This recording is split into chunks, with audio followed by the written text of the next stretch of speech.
Hey friends, it's Just the Gems, and I'm feeling emotional. I was scrolling through my list of old videos, reminiscing on the bygone days, and my video on JRPGs that teach empathy caught my eye. That made me want to do that sort of thing, but with more emotions. Sometimes you can't decide on what to play, and frankly, your mood at the time can be a huge determining factor in whether a game is going to click with you or not.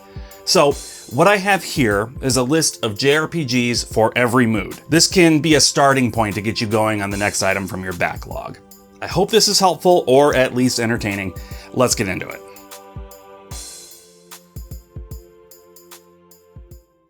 If there's one emotion I don't typically associate with the Tales of series, it's anger. I mean, for the most part, these games are pretty light and fun, anime sort of games. Lots of tropes, lots of character interactions. But Tales of Berseria breaks the mold pretty thoroughly by being a story about rage and revenge.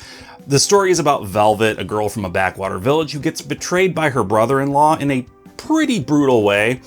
And over the course of the game, she puts together a party of characters to hunt him down.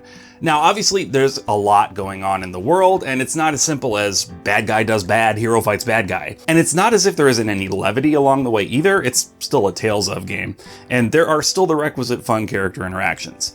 But this game embraces its dark side more than any other title in the series, and it gives us one of the series' best protagonists too. Velvet might seem pretty one-note at first with all the anger, and admittedly, in the beginning, she sort of is. I mean, if I was forced to wear what amounts to the discarded scraps of fabric thrown into the dumpster behind Hobby Lobby, I'd be angry too. But as the story progresses, she meets characters like Laphicet, who reminds her of her younger brother, and it really starts to build out her character in some really cool ways.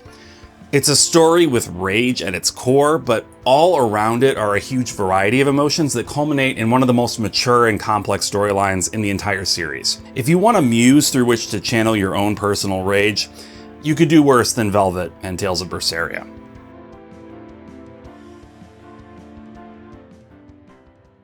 Every now and then, you just need a good cry. Yes, even you, Chad. Especially you. You've been holding a lot in, buddy. Come here, let's hug it out.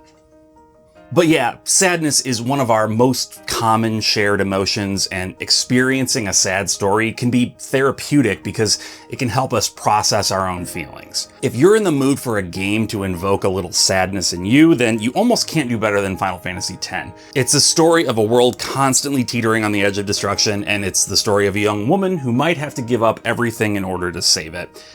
As the first Final Fantasy to be voice acted, it meant we suddenly got to feel the weight of a character's emotions, not just because of the words they said, but how they said them. Sure, not every scene is Oscar-worthy, but even the cringiest scene in video game history has a sort of beauty to it in context. Final Fantasy X is an interesting juxtaposition of ideas and gameplay. The actual moment-to-moment of the game is a lot of fun, one of the best battle systems that Final Fantasy has ever had, going back to a more turn-based concept one last time before diving into a succession of experiments that haven't stuck around for more than a single game. But on the story side, despite plenty of lighter moments, there's just a heaviness to a lot of the proceedings that really drive home how dire the circumstances really are. There's a giant monster out there that has the capability of destroying entire cities without breaking a sweat, and everyone's constantly living in fear. And there's even further juxtaposition when you look at the setting of most of the game. Beautiful tropical islands. This should be a paradise, but it's not. And your team of heroes are the only people who stand a chance of making this place the paradise it should be. If you haven't played Final Fantasy X, you really should. It's among the very best in the series, and among JRPGs in general, and even if you think you know where the story's going, you most likely don't. It's a sad experience, but it never feels overly dark or heavy, and it's absolutely beautiful.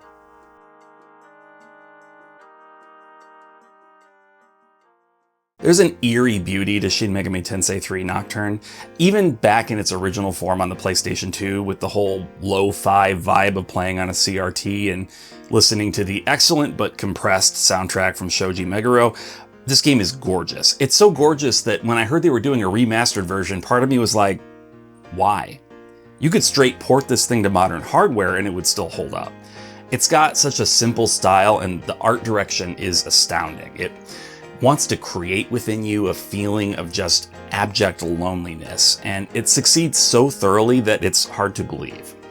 From a story perspective, of course, it's an apocalyptic sort of game where humanity has been mostly wiped out and demons roam the earth. Feel-good story of the year, for sure. But even when you encounter people to talk to, there's still this underpinning of loneliness that's so poignant. The actual story itself is relatively simple, all things considered, but the vibes it gives off paint such a complex picture of solitude and even fear sometimes. You'll be exploring abandoned buildings and just feeling an almost palpable hum in the environment that feels so desolate. Plenty of games have done the post-apocalyptic thing before, but I would argue no game has created this sort of feeling as a result. This game is beautiful, it's challenging, and now that it's available on modern hardware, it's super playable. So if you haven't, get on it.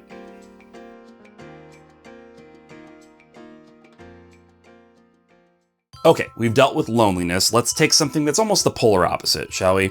Super Mario RPG exudes happy from every pore. It's sweating happiness, which I'm realizing is kind of a gross way to talk about something being very happy.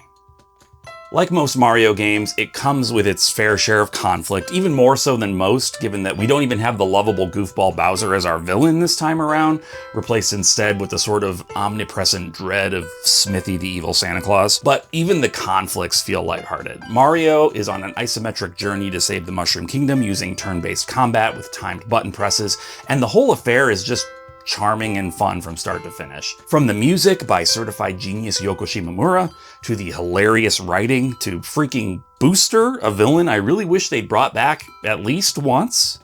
This game is just the best. It's impossible to scowl while playing this game. I mean it, they've done extensive studies, it's just not possible. And hey, as an aside, when someone says something super confidently like I just did there, it's okay to question that stuff, because it's absolutely not true, but my confidence sold it.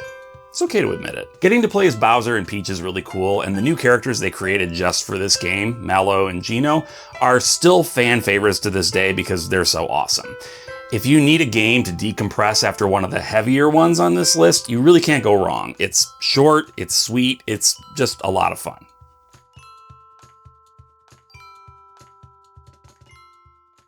With the release of Suikoden 1 and 2 HD remasters, a lot of people are going to be experiencing the story of Suikoden 2 for the first time. Which means a lot of people are going to be introduced to Luca Blight for the first time. Which means, well, people are going to have some feelings. Luca Blight is a once-in-a-lifetime psychopath. The things he does in this game are... man. If you want to talk about disgust, it's exemplified by Luca Blight. You think Kefka poisoning the water in Doma in Final Fantasy VI was bad? I mean, you're right, it was. But Luca Blight considers that child's play. And similarly to Kefka, he seems to delight in it, even if he doesn't have the same sort of clownish laugh or demeanor. If you need evidence that Luca is really having a good time, may I point you to the pig scene. If you've played the game, you know what I'm talking about. If you haven't started it yet, well, I'll just say, you'll know it when you get there. Now, I love me some nuanced villains, you might know that about me, but at the end of the day, sometimes you just want someone who is pure evil, someone who just sucks, so that you can vent your disgust and rage at them. Luca Blight has been that character for a lot of people, and I think he's going to be that character for a lot more now. Hey, real quick, if you're enjoying this video, could I convince you to click like so the algorithm shines its glorious face upon my humble head? And if you're not subscribed, would you consider doing that as well? It really, really helps the channel out so much. Okay, thank you. Back to the video.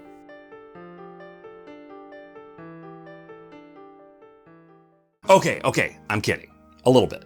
I mean, yes, Kingdom Hearts is famously known for having a very confusing narrative, at least by people who haven't delved deeply into every game. And honestly, there's nothing wrong with a confusing narrative, so long as you're also having a good time. And Kingdom Hearts is a very good time.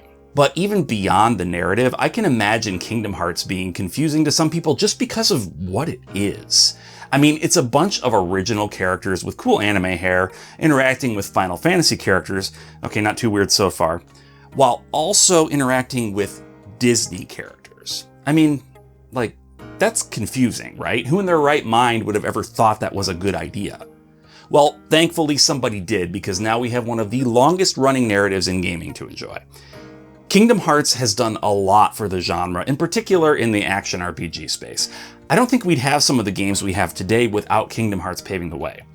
After all, even the Final Fantasy VII Remake trilogy seems to have taken quite a bit of inspiration from Kingdom Hearts. I mean, it also doesn't hurt that they come from the same creator, but you get what I mean. Yeah, the combination of fast-paced action with light menuing is becoming a sort of staple in the subgenre, and it's managed to make action RPGs even more fun and deep than they'd been before. Kingdom Hearts can be daunting to get into, I get it, but Square Enix has gone out of their way to remove as many roadblocks as possible. You can get the story so far for consoles or PC and just experience the story in full up to Kingdom Hearts 3. And after that, who knows what comes next, but I'm looking forward to whatever it is.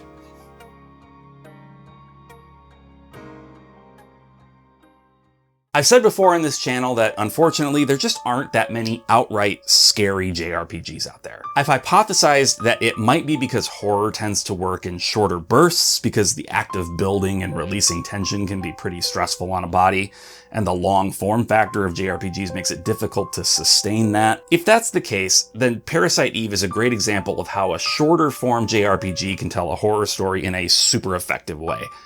This game is from way back in the PlayStation 1 era, so if you were born in the mid to late 90s or later, this one might have totally flown under your radar, so let me fill you in a bit. Parasite Eve is technically a sequel to a Japanese novel. Not that that really matters, but it's an interesting piece of trivia. It's set in New York on Christmas Eve and the days after, when a horrifying creature known as Eve starts causing people's cells to mutate out of control, making them spontaneously combust and turning living things into disgusting creatures. For some reason, your character, Aya Brea, is unaffected. She's a cop, and she and her partner set about trying to stop Eve before she could kill everyone and everything. It sounds like a simple premise, but of course it gets quite a bit more complicated than that.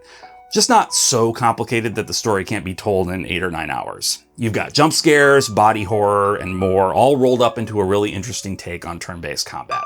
It's a Square Enix oddity for sure. It had a couple of sequels, but both of them took the series in a more straightforward survival horror sort of direction, abandoning the JRPG elements. So if you're in the market for a scary JRPG, even though the pickings are kind of slim, Parasite Eve still stands on its own merits as a classic.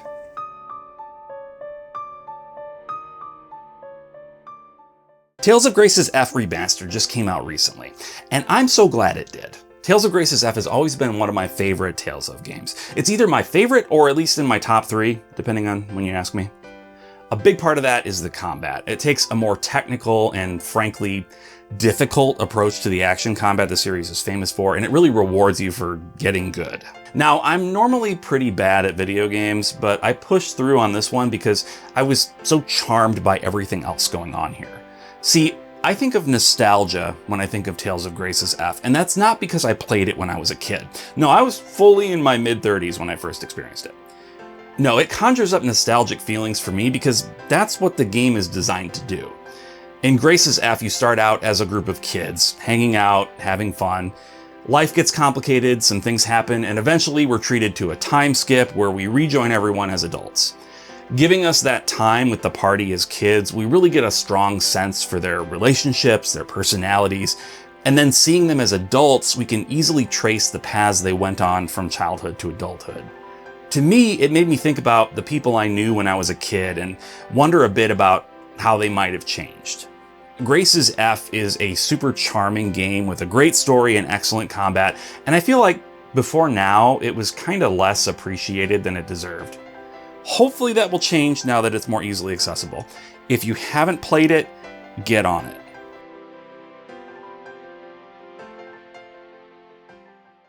Lufia 2 was my first experience with a JRPG prequel. This was way back in the Super Nintendo era when some of you weren't even born.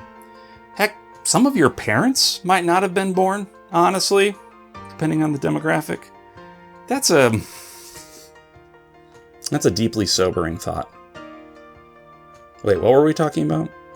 Romance. Right. So yes, Lufia 2 is a prequel to Lufia, which was itself a fairly mediocre Super Nintendo JRPG, standing out at least to me, primarily because of its fantastic soundtrack.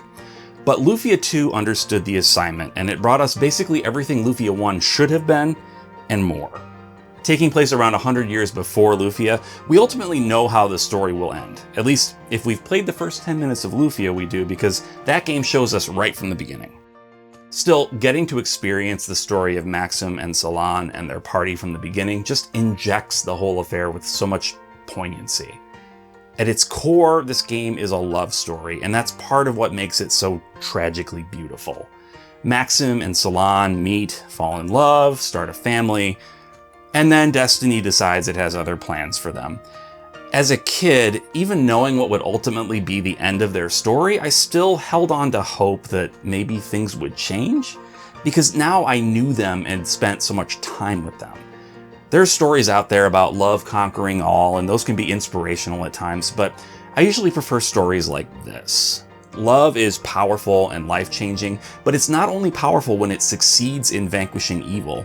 Sometimes it's just powerful enough to hold two people together through tragedy. And as heavy as that is, it's good to be reminded of it every now and then. Lufia 2 is fun, moving, and worth a playthrough, however you can get your digital hands on it.